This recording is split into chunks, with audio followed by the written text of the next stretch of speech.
Hello and welcome to ActivTrades Weekly Outlook. As the earnings season nears its end, there's a little less hype this week regarding company reports. Nevertheless, there remains a significant amount of economic activity for investors and traders to monitor instead.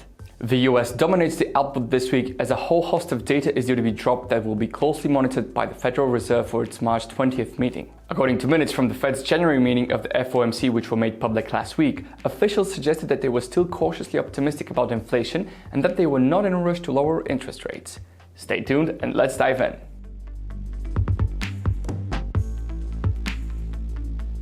Japan is due to release its inflation data on Monday. The country's annual headline inflation rate dropped from 2.8% in November 2022 to 2.6% in December 2023, marking the lowest level since July 2022. This was due to the lowest increase in food prices in 14 months. Expectations are for this to further reduce to around 2.4%, while the core rate is slated to drop to around 1.8% from 2.3%. Following a revised downward 9% decline in November and above predictions of 645,000 sales of newly built single-family homes in the US, surged 8% month-over-month in December 2023, reaching a seasonally adjusted annualized rate of 664,000. In January, expectations for an increase to around 675,000 is expected when the new report is released on Monday. GfK Consumer Confidence for Germany is due on Tuesday. As we entered February 2024, the GfK Consumer Climate Indicator for Germany unexpectedly dropped to -29.7 from a corrected -25.4 in January. The results for March are forecast to show an improvement to around -27. December 2023 new orders for US-made durable goods were flat, following a 5.5% increase in November that fell short of market estimates of 1.1% increase. A decline to around -4.5% is expected month-over-month for January. Major earnings releases include Lowe's, Deltec and Puma. The Reserve Bank of New Zealand will meet on monetary policy on Wednesday, with a decision statement being released and having a press conference afterwards. At its November meeting, the RBNZ maintained its official cash rate at 5.5%, continuing the rate pause for a fourth consecutive gathering and in line with market expectations. A further pause is forecast for this first meeting of 2024. According to the advanced estimate, the US economy grew at an annualized rate of 3.3% in Q4 2023, substantially faster than estimates of a 2% increase and following a 4.9% rate in Q3. The figures are expected to be confirmed on Wednesday. Japan's retail sales increased 2.1% year-over-year in December 2023, below market expectations of 4.7% growth and declining from a 5.4% gain in November.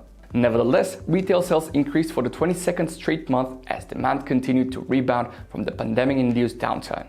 A minor increase to around 2.3% is expected for January when the results are published on Wednesday. Major earnings releases to include Salesforce, Baidu, Dollar Tree, Universal Music Group, Hewlett-Packard, Nexity. France releases its inflation figures and GDP data on Thursday. The country's annual inflation rate was confirmed at 3.1% in January, down from 3.7% the month before, and was the lowest reading since January 2022. Expectations are for a decline to around 2.9% from the preliminary reports. France's GDP grew by 0.7% year-over-year in the fourth quarter of 2023 in the report that is expected to be confirmed on Thursday. Canada's GDP growth is due on Thursday as well. In contrast to a revised 0.3% gain in the preceding quarter, the Canadian economy shrank by 0.3% in the third quarter of 2023, its first decline since the second quarter of 2021. The outcome demonstrates that the Bank of Canada's higher interest rates are having a negative impact on the Canadian economy, reversing earlier in the year's strong growth. Quarter-over-quarter contraction is expected to around -0.2% for Q4 2024. December 2023 saw a 0.2% increase in core PCE prices in the US, which do not include food and energy. This gain was in line with market expectations and was a little improvement from the 0.1% increase in November. When the new data comes out on Thursday, growth of around 0.4% month-over-month is expected for January. December 2023 pending home sales in the US were up 1.3% from December the previous year. This was the first increase since May of 2021. A further gain of around 2% is expected from the January report due on Thursday. Major earnings releases to include Saint-Gobain, Air France-KLM, Valeo, Bonduelle, Atos, Beiersdorf.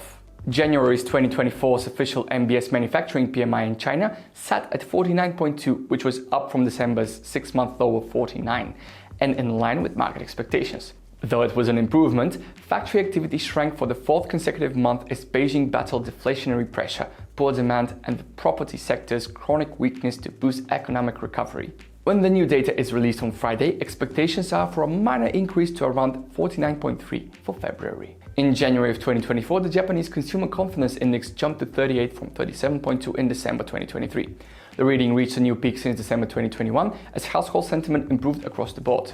The latest data for February is due on Friday. Euro area inflation fell to 2.8% year-on-year in January 2024 from 2.9% the previous month, which was in line with market forecasts. The core rate, which does not include energy and food price fluctuations, has been steadily easing and reached 3.3%, which is higher than the 3.2% expected, but still lower than it has been since March 2022. The new figures are due to be published on Friday as well. Major earnings releases to include Vallourec and Aegon. If you would like to read the full outlook, please visit the analysis section on our website. That's all for this week. Happy trading!